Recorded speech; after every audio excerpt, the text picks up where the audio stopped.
Janusz Starościk, Stowarzyszenie Producentów i Importerów Urządzeń Grzewczych, prezes zarządu.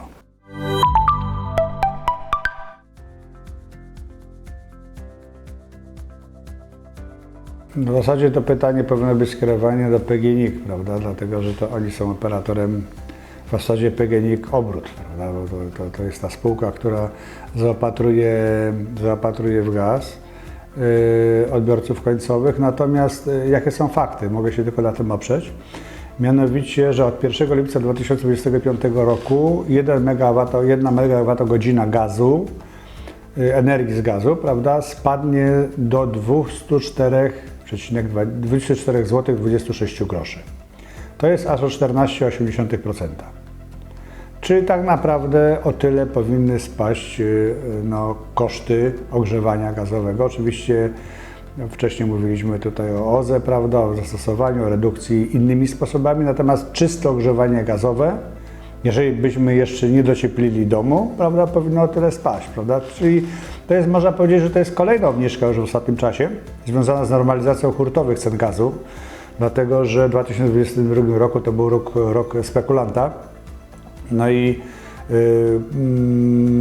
powiedzmy ta stabilizacja cen gazu na giełdach spowodowana kryzysem wywołanym wojną na Ukrainie. I to powiedzmy ta stabilizacja pokazuje, że w długim okresie paliwo gazowe jest dobrą ekonomiczną opcją dla indywidualnych źródeł ciepła, prawda? Oczywiście chyba, że ktoś wymyśli, prawda, że ETS-2 będzie razy 3, ale to będzie decyzja polityczna, prawda? Natomiast nie mająca nic do czynienia z ekonomią i raczej chyba do tego nie dojdzie.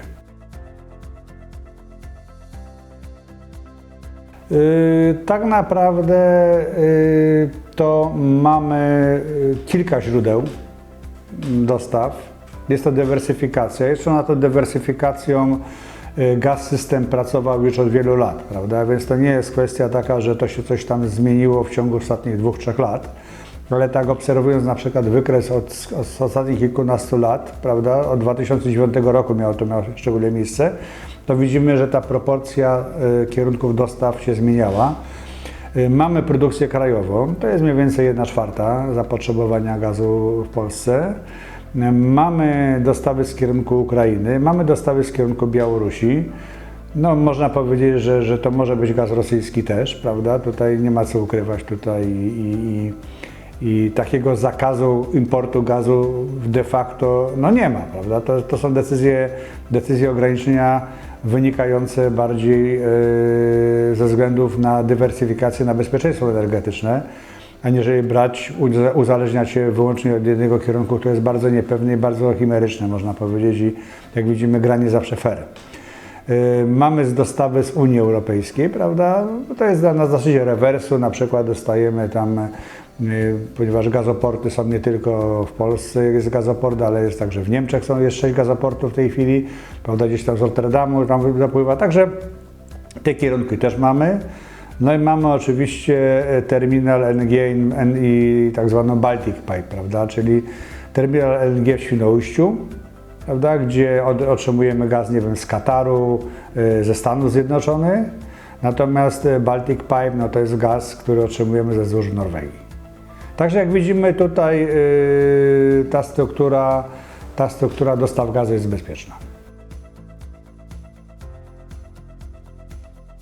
Ceny gazu ziemnego w Polsce podlegają tym samym procesom globalnym co ceny paliw, prawda? Pamiętajmy o tym, że to jest to paliwo, prawda, które jest na giełdach światowych, czyli są zależne od cen hurtowych na giełdach europejskich, w naszym wypadku akurat, prawda? Tutaj główną rolę odgrywa giełda w Amsterdamie.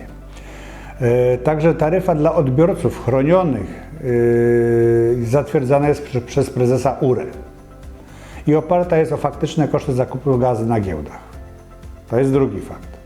Prowadzona przez Unię Europejską i poszczególne państwa działające w ramach właśnie tej struktury, te działania mające na celu były podejmowane już od 2022 roku bardzo intensywnie, mające na celu uniezależnienie się od kierunku wschodniego. I to sprawiło, że paliwo gazowe staje się coraz bardziej stabilnie cenowo.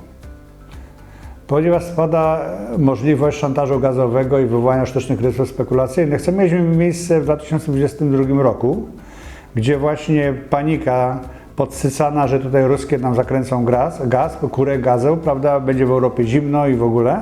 Okazało się, że bardzo szybko udało się zdywersyfikować kierunki dostaw. I zresztą jak kiedyś rozmawiałem w Komisji Europejskiej na ten temat, to ja z kolegami z zachodniej Europy, ja mówiłem, słuchajcie, przecież zachodnia Europa przez dziesiątki lat żyła bez rosyjskiego gazu, więc o co tutaj w tej chwili chodzi? Prawda? No więc tutaj można powiedzieć, tutaj było bardzo mocne lobby i wpływ, jeżeli chodzi o rosyjski przemysł wydobywczy na Europę. Natomiast udało się to przezwyciężyć i dzięki temu te ceny hurtowe są obecnie na relatywnie niskim, stabilnym poziomie i raczej nie należy się spodziewać dalszych większych obniżek. Jeszcze tylko dodam jedną rzecz, mianowicie, że w szczycie, prawda, w szczycie spekulacji w sierpniu 2022 roku, no to mieliśmy tam taką cenę fajną za megawattogodzinę chyba 300 czy 330 euro. Obecnie mamy 37 chyba, czy 36 euro. To się waha oczywiście, ale to jest mniej więcej ten rząd wielkości, czyli widzimy, że ta cena po tym okresie ruchu spekulacyjny spadła 10-krotnie. Natomiast tutaj, jeżeli chodzi o przyszłość, no wiadomo, że raczej to będzie stabilnie, ponieważ dąży się w tej chwili, prawda, wszelkimi politycznymi metodami też, nie zawsze to się może podobać, może nie, do ograniczenia zużycia gazu. A ograniczenie zużycia gazu powoduje zwiększenie jego podaży, a zwiększenie podaży, tak są prawa ekonomii, ma wpływ na cenę, prawda, czyli obniżenie tej ceny, żeby ten towar wypchnąć, tym bardziej, że się to wydobywa, prawda, i to trzeba upłynnić, to co się wydobywa. Więc to nie jest tak, że to się można wyprodukować, bo magazyny gazu też mają swoją tam pewną objętość i tutaj coś trzeba z tym wszystkim zrobić.